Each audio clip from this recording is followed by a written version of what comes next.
करते हैं उसमें परमाणु त्रिज्या का अध्ययन हम लोगों ने कर लिया था, उसकी आवर्तिता का अध्ययन कर लिया था। अब बात करते हैं आयनिक त्रिज्या का। आयनिक त्रिज्या, आयनिक रेडियस। तो देखो भाई, बात वही होगी कि किसी भी आयन के नाभिक से आप कह सकते हैं, किसी आयन के नाभिक से इलेक्ट्रॉन मेघ की, यहां इलेक्ट्रॉन पाया जाता है, इलेक्ट्रॉन मेघ की अधिकतम दूरी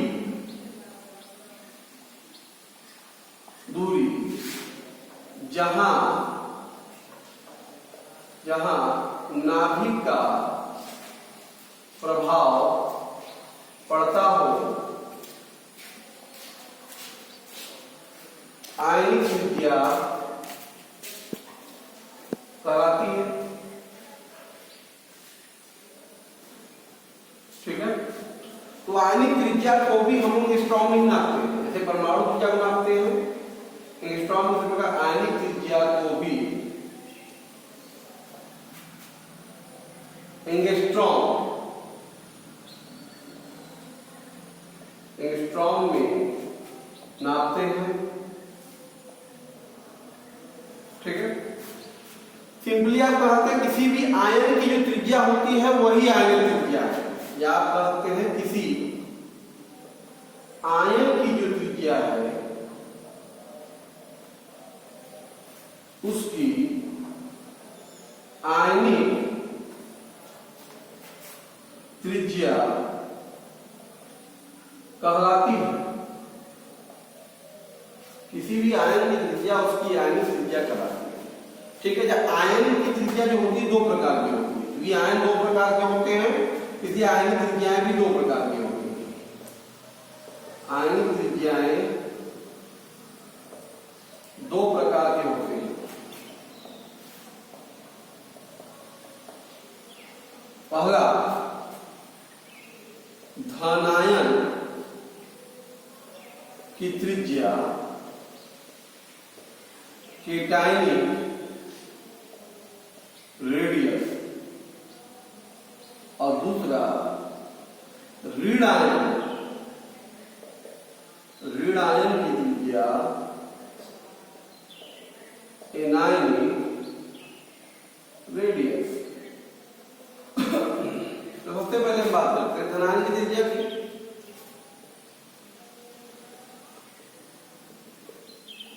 धनायन की त्रिज्या ध्यान दीजिए, और इसकी बात है किसी भी धनायन की जो त्रिज्या होगी वो धनायन त्रिज्या कहलाएगी। क्या? किसी धनायन की त्रिज्या, किसी धनायन की त्रिज्या धनायनिक त्रिज्या कहलाती है।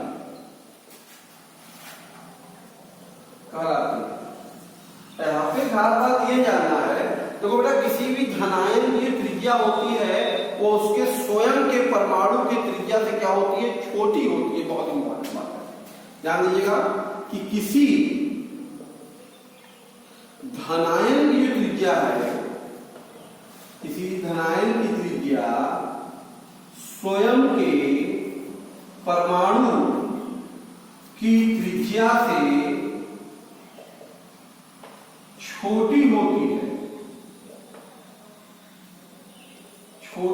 है, ठीक है। किसी भी धनायन की त्रिज्या होती है स्वयं के परमाणु की त्रिज्या से छोटी होती है। इसका मतलब A प्लस जो होगा उसकी त्रिज्या A परमाणु की त्रिज्या से छोटी होगी। क्यों? ऐसा क्या कारण क्या? देखिए, क्योंकि होता क्या है बेटा, किसी परमाणु द्वारा इलेक्ट्रॉन का, किसी परमाणु द्वारा इलेक्ट्रॉन का त्याग करने से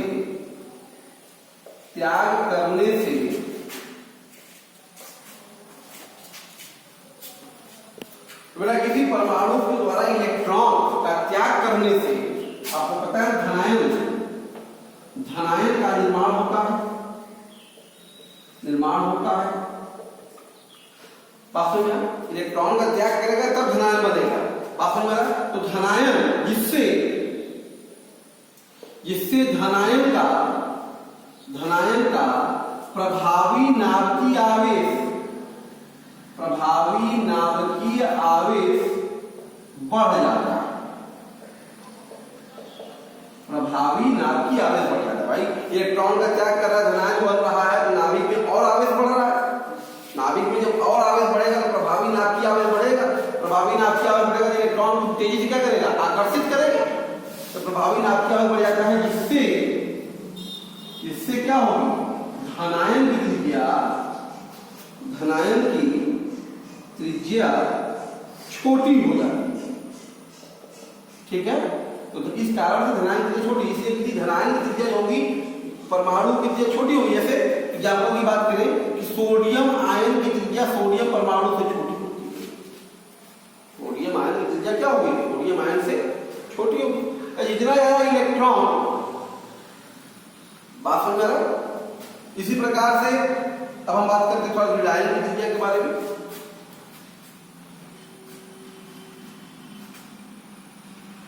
अगर बढ़ेगा तो कुल मिला कोई भी होगा, या धनायन हो चाहे ऋणायन हो चाहे आपका परमाणु त्रिज्या हो, आपको बता दिया मैंने कि प्रभावी नाभिकीय आवेश बढ़ने से, प्रभावी नाभिकीय आवेश बढ़ने से आयनिक त्रिज्याएं जो होती हैं, आयनिक त्रिज्या जो होगी कि त्रिज्या घटेगी। क्या होती है? घटती। जैसे अगर बात करें, हमारे पास Fe है, Fe2+ है और Fe3+ है।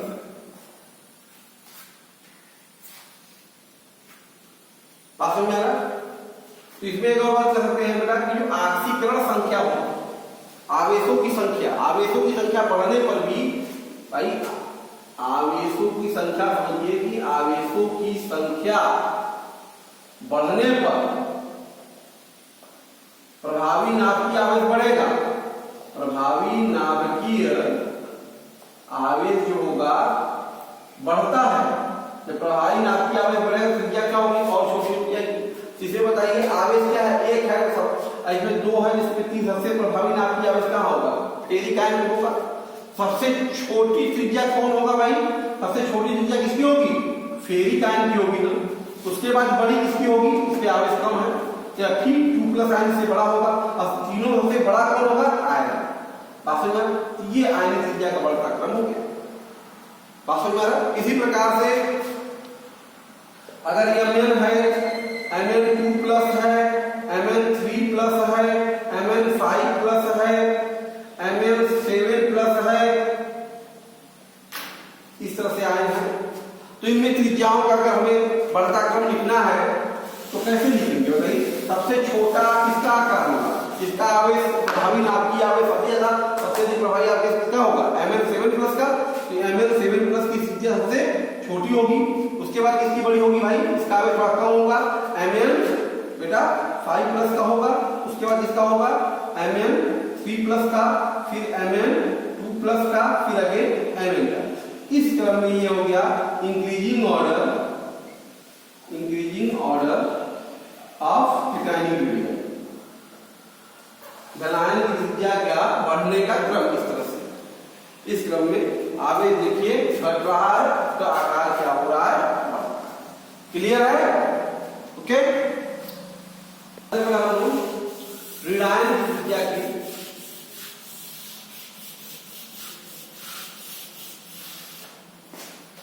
ध्यान दीजिएगा। दूसरा, अब ऋणायन की त्रिज्या एनायनिक रेडियाई,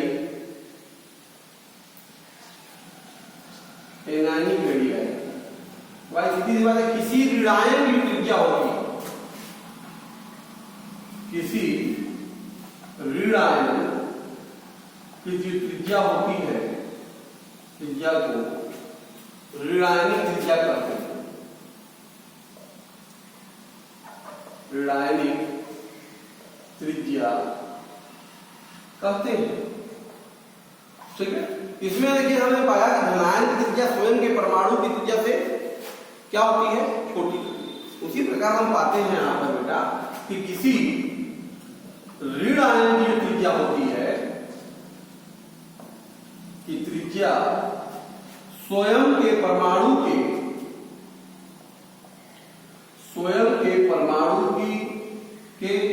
त्रिज्या से बड़ी होती है। क्या किसी भी ऋणायन की त्रिज्या है वह स्वयं के परमाणु की त्रिज्या से बड़ी होती है। इसका मतलब A माइनस जो होगा वो बड़ा होगा A से। स्वयं के परमाणु से किसी ऋणायन की त्रिज्या स्वयं के परमाणु से बड़ी होगी। क्यों होगी भाई, आइए जानने की कोशिश कीजिए। भाई किसी, आपको पता है किसी परमाणु द्वारा इलेक्ट्रॉन को ग्रहण करने पर, किसी भी परमाणु द्वारा इलेक्ट्रॉन को ग्रहण करने पर बेटा ऋण आयन का निर्माण होता है। कोई भी परमाणु जब एक इलेक्ट्रॉन को ग्रहण करता है तो इससे क्या होता है, ऋण आयन का निर्माण होगा। जब ऋण आयन का निर्माण होगा तो जिससे देखो नाभिक में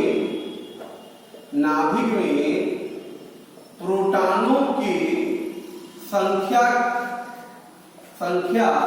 वही रहती है जबकि इलेक्ट्रॉनों की संख्या, क्योंकि परमाणु में इलेक्ट्रॉन की संख्या बढ़ जाती है, इलेक्ट्रॉन की संख्या बढ़ जाती है। भाई जब ऋणायन को इलेक्ट्रॉन ग्रहण करेगा तो नाभिक में जितने प्रोटॉन है, धनावेश उतना ही है, लेकिन इलेक्ट्रॉन बढ़ गए, जिससे क्या होगा, प्रभावी नाभिकीय आवेश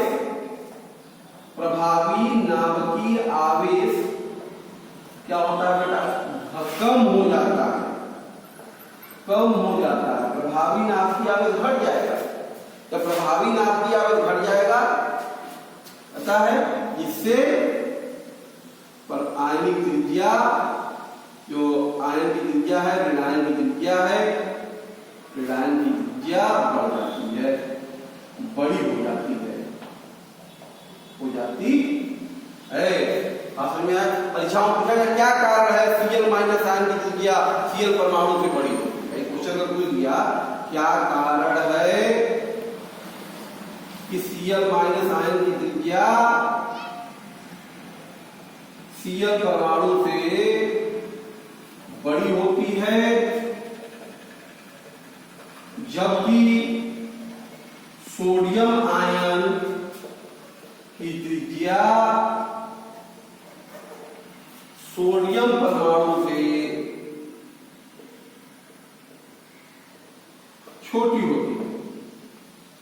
क्या कारण है? सीधी सी बात है भाई, Cl माइनस आयन में भाई अक्सर अगर लिखना हो तो क्या लिखना बताइए, क्योंकि कारण है आपको कि Cl परमाणु द्वारा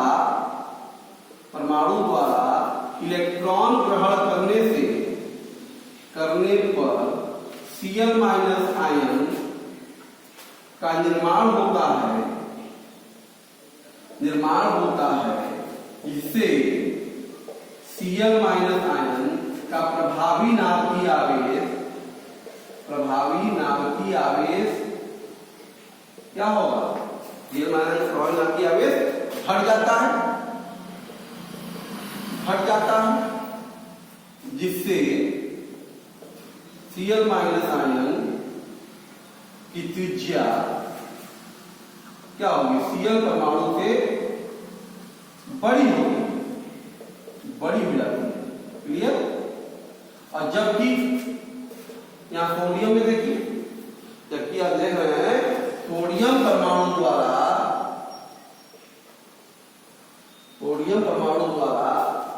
इलेक्ट्रॉन का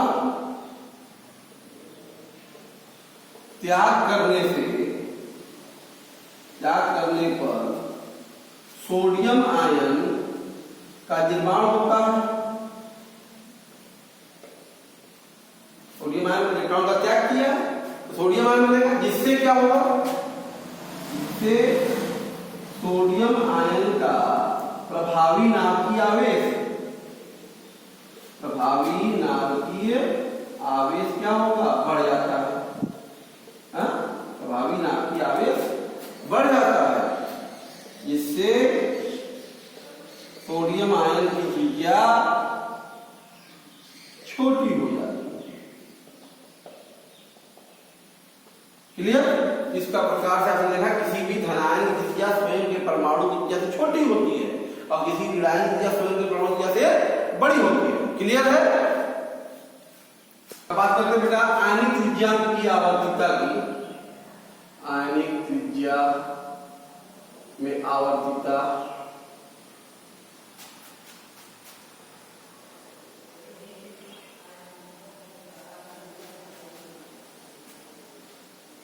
ध्यान दीजिएगा। देखो बेटा आवर्त सारणी में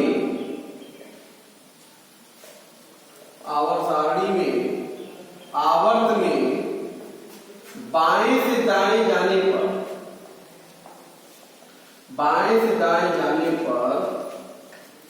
आयनिक त्रिज्या का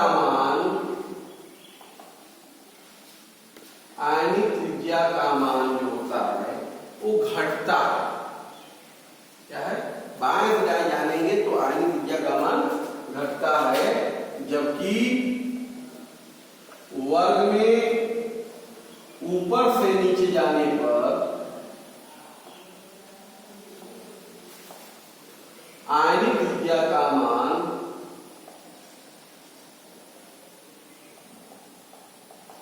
बढ़ता है।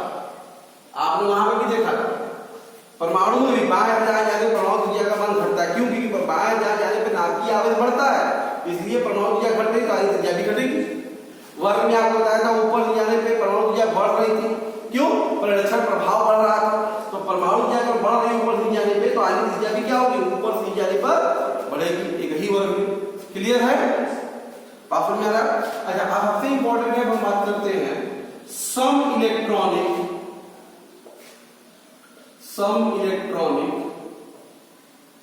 आयनों की त्रिज्याएं।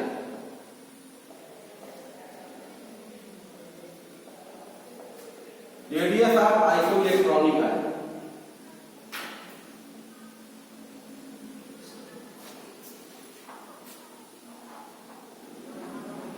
देखिए भाई सीधी सी बात है, जिन स्पीसीज में, जिन क्रमकों में या आयनों में, जो भी है, जिन आयनों में इलेक्ट्रॉनों की संख्या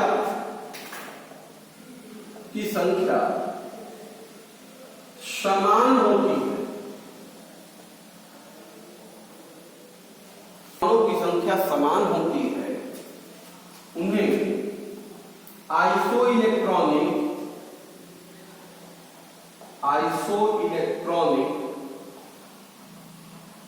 आयन कहते हैं। ठीक, जैसे देखिए भाई, जैसे हम बात करें N3 minus O2 minus F minus plus Mg2 plus Al3 plus, ये अच्छा ज्यादा लो, इनका परमाणु क्रमांक कितना है, 7, ये 8, ये 9 है, ये 11 है और ये 12। जबकि इलेक्ट्रॉनों की संख्या कितनी होगी इसमें बताओ? 7 और 3 इलेक्ट्रॉन जोड़ लिया, कितने टर्न हुए? 8, 2 जोड़ लिया, कितने टर्न हुए? 9, 1 जोड़ लिया, कितने टर्न हुए? 10। 11 निकाल लिया, कितने इलेक्ट्रॉन हुए? 10। 12 का 2 निकाल लिया, कितने इलेक्ट्रॉन हुए? 10। 13, 3 निकाल दिया, कितने टर्न हुए? 10। तो सभी में इलेक्ट्रॉनों की संख्या सेम है।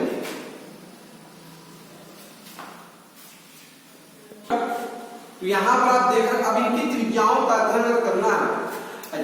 देखिए एक बात, ये सब इलेक्ट्रॉनिक आयनों के लिए बात होती है, आयनिक त्रिज्या जो होती है, आयनिक जो त्रिज्या होती है, ये इनवर्सली प्रोपोर्शनल होती है आयनों की ऑक्सीकरण संख्या, आयनों की ऑक्सीकरण संख्या, जिसका ऑक्सीकरण संख्या जितना अधिक होगा उसकी त्रिज्या उतनी ही कम होगी, जिसकी ऑक्सीकरण संख्या कम होगा उसकी त्रिज्या उतनी ही बड़ी होगी।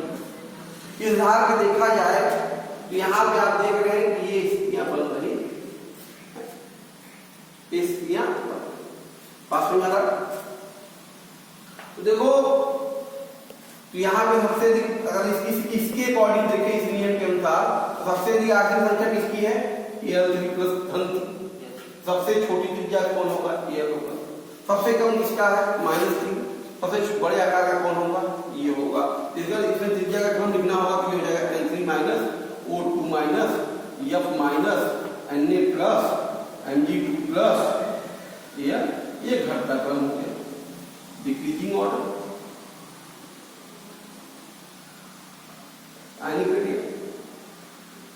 ठीक है, इस क्रम में घट रहा है। तो ये एक तरीका होगा जो सबसे अच्छा तरीका। देखिए इनमें अगर तुलना करना है तो इसमें सबसे अच्छा तरीका होगा कि सभी आयनों का Z/E का मान ज्ञात कर मान आप याद कर लीजिए। तो Z/E का मान देखो, जिसके लिए Z/E का मान अधिकतम आ रहा है, Z/E का मान सबसे अधिक बात समझ आ रहा है, तो डेफिनेटली आप समझिए उसकी जो त्रिज्या होगी वो सबसे न्यूनतम होगी, छोटी होगी। जिसका Z/E अधिक होगा वो त्रिज्या क्या होगी? छोटी होगी। और जिसका Z/E न्यूनतम होगा, Z/E का मान बहुत कम आ रहा है, उसका त्रिज्या क्या होगा? अधिकतम होगा। उसकी त्रिज्या क्या होगी? सबसे बड़ी होगी। तो Z/E का मान निकाल दिया, आइसोइलेक्ट्रॉन दिखे तो Z/E की तुलना कर ली, जिसके Z/E का मान अधिक वो त्रिज्या छोटी, जिसका Z/E का मान कम उसकी त्रिज्या बड़ी। ऐसे भी कर सकते हैं। आइए यहीं पे अगर तुलना करें, आपने लिख लिया होगा याद है इसको। यहाँ पे अगर देखिए पुनः हम कर लें, ये ध्यान दें इस कॉन्सेप्ट के अकॉर्डिंग। तो Z/E देखिए Z भी निकाला है, E भी निकाला है, तो Z/E लिख लेते हैं। कितना होगा बेटा? यहाँ पे 7/10 होगा। ये क्या होगा? 8/10 होगा। ये 9/10 होगा। ये 11/10 होगा और ये 12/10 होगा। हाँ, और ये 13/10 होगा। तो आप देख रहे हैं सबसे कम Z/E का मान किसके लिए है? N3 माइनस के लिए है ना, न्यूनतम आया कि नहीं? और सबसे अधिक किसके लिए आया? Al3 प्लस के लिए अधिकतम है, इसका मान Z/E का मान अधिकतम होगा, उसकी त्रिज्या क्या होगी? सबसे छोटी होगी। लेकिन इसकी त्रिज्या क्या होगी? सबसे छोटी होगी। इसकी त्रिज्या क्या होगी? सबसे छोटी। और इसके Z/E का मान क्या? सबसे कम है, इसलिए इसकी त्रिज्या क्या होगी? सबसे बड़ी होगी। तो अगर ऑर्डर लिखा जाए घटता क्रम तो सबसे कम Z/E का मान किसके लिए भाई? N3 माइनस के लिए है। उसके बाद किसके लिए है बताइए? O2 माइनस के लिए है। उसके बाद किसके लिए है? F माइनस के लिए है। फिर किसके लिए? Na प्लस के लिए। फिर किसके लिए? Mg2 प्लस के लिए और फिर Al। ठीक है, हो गया decreasing order of ionic radius. चाहे आप आर्थिक अवस्था के सिद्धांत से समझिए, इनकी तुलना करिए, चाहे आप Z/E रेशियो के अनुसार तुलना करिए, कहीं से भी तुलना करके आप उनके रेडियस का अनुमान लगा सकते हैं, उनका क्रम छोटा बड़ा कर सकते हैं। क्लियर है? ठीक है, कुछ क्वेश्चन ऐसे है बहुत सिंपल सा है। आपसे कहा इसमें पहला क्वेश्चन कह रहा है किस परमाणु का आकार अधिकतम होगा, मतलब सबसे बड़े आकार का क्या होगा? तो अगर आप ध्यान दें, बेरियम, सीजियम है, प्रोटॉन है, स्ट्रोंशियम है।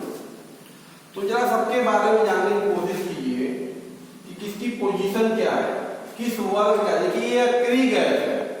प्रोटॉन क्या होता है बेटा? अक्रिय गैस होता है। इसका नंबर कैसे आता है? Helium, neon, argon, krypton. ये 1 2 3 चौथे आवर्त में है इलेक्ट्रॉन। और जबकि बेरियम बेटा कहाँ है, पूछिए बेरियम कहाँ है, सेकेंड वर्ग का तत्व है। क्या होता है, बे मग का शर 12, बात समझ आ रहा है। ये पांचवा आवर्त है, छठवां। बेरियम किस आवर्त का है बेटा, छठवें आवर्त का है। स्ट्रांसियम भी दिया है पांचवें आवर्त का है, ठीक है, बात समझ आ रहा है। और जबकि सीजियम भी है, देखिए अगर आप ध्यान देंगे तो पहले वर्ग का होता है lithium, sodium, potassium, rubidium, caesium. ये देखिए है, ये पोजीशन है, सभी दिए गए तत्वों की पोजीशन देखिए ये है ना, ये चार तत्व है, इनको आप चाहे ये इससे कोई मतलब नहीं है, ये आपके पास नहीं है। ये आपका तुलना सिर्फ इसमें करना है, तुलना सिर्फ इसमें करना है। ये चार नियम क्या कहता है, आवर्त में बाएं से दाएं जाने पर त्रिज्या क्या होती है, त्रिज्या क्या होती है, घटती। ऊपर से नीचे जाने पर क्या होती है, बढ़ती है। अच्छा, इन त्रिज्या में देखिए अक्री गैस है, अक्री गैस वांडर वाल त्रिज्या है, सबसे बड़ी होगी वो तो ठीक है, ये बड़ी होगी, लेकिन ये चौथे आवर्त में है, ऊपर है, ऊपर है। जब बात में, जबकि यहाँ पे ये सब क्या छठवें और पांचवें आवर्त के दिल्ली चौथे आवर्त का अक्री गैस भी होगा तो छठवें आवर्त से छोटा ही होगा, क्योंकि नीचे यहाँ त्रिज्या क्या होती है, बड़ी होती है। अच्छा, अब देखिए स्ट्रांसियम नहीं होता क्योंकि ऊपर है। अब बचा सीजियम और बेरियम, दोनों छठवें आवर्त में है, तो सीजियम और बेरियम में बड़ा कौन होगा, सीजियम और बेरियम में आप देखिए कहीं आवर्त में है ये, तो आवर्त में बाएं से दाएं जाने पर त्रिज्या क्या होती है, घटती है। तो पहले कौन पढ़ रहा है, सीजियम, तो सीजियम की त्रिज्या बेरियम से बड़ी होगी, तो सबसे बड़े आकार का कौन होगा बेटा, सीजियम होगा। तो आंसर कौन सा होगा हमारा, बी आंसर क्या होगा, क्लियर है। इसी प्रकार हम दूसरा देखते हैं, सेकंड में क्या करा है, किसकी वांडर वाल त्रिज्या सबसे अधिकतम। देखिए भाई ये एक ही वर्ग के तो है, फ्लोरीन, क्लोरीन, ब्रोमीन, आयोडीन, एक ही वर्ग के हैं, तो वर्ग में ऊपर से नीचे त्रिज्या क्या होती है, बढ़ती है। जो सबसे नीचे होगा उसकी त्रिज्या सबसे बड़ी होगी। सबसे नीचे कौन है, आयोडीन, तो आयोडीन की त्रिज्या सबसे क्या होगी, बड़ी होगी। सबसे बड़ी त्रिज्या किसकी होगी, आयोडीन की होगी, क्लियर है। फिर आपसे कह रहा है, यहाँ देखिए H और Cl के H परमाणु ये है, मान लो ये Cl परमाणु ये है, मान लो इस तरह से H हो गया, Cl हो। तो ये H की त्रिज्या देखो दिया है, H की त्रिज्या कितना दिया है बताओ, 1 एंगस्ट्रॉम, और ये Cl की त्रिज्या दिया है 0.5 एंगस्ट्रॉम। तो कह रहा है H और Cl की दूरी कितनी होगी, 1.5 किलो, जोड़ देंगे कितनी होगी, 1. कौन सा आंसर हो गया, सी वाला सही हो गया। फिर आपसे कह रहा है A2 यौगिक में DA अंतर्नाभिकीय दूरी दिया हुआ, बात समझ आ रहा है, ये अंतर्नाभिकीय दूरी D दिया हुआ है, त्रिज्या निकालना है। क्या बताया था, अंतर्नाभिकीय दूरी का आधा, अंतर्नाभिकीय दूरी का आधा 1.4 का आधा कर देंगे कितना जाएगा, 0.7। कौन आंसर सही रहेगा हमारा, पता दीजिएगा। फिर आपसे पूछा किसका आकार सबसे छोटा है, तो भाई सबसे छोटे आकार का कौन तत्व होता है, हाइड्रोजन पहला एलिमेंट है, अब जोड़ा कौन होगा, हाइड्रोजन। क्लियर है।